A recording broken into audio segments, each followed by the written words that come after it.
নির্বাচনকালীন তত্ত্বাবধায়ক সরকার ব্যবস্থা ফেরাতে সপ্তম দিনের আপিল শুনানি শুরু হয়েছে। বিএনপির পক্ষ থেকে শুনানি করছেন সিনিয়র আইনজীবী জয়নুল আবেদিন।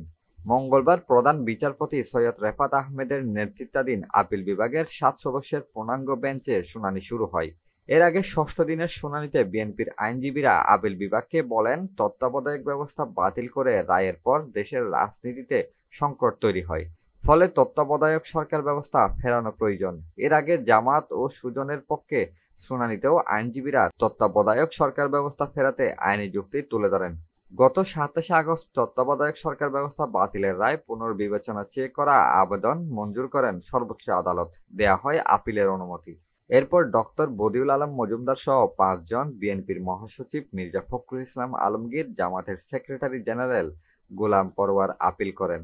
এর আগে 2011 সালে সংখ্যাগরিষ্ঠ মতামতের ভিত্তিতে তত্ত্বাবধায়ক সরকার বাতিল করে দেন সাবেক প্রধান বিচারপতি এবিএম খায়রুল হকের আপিল বিভাগ।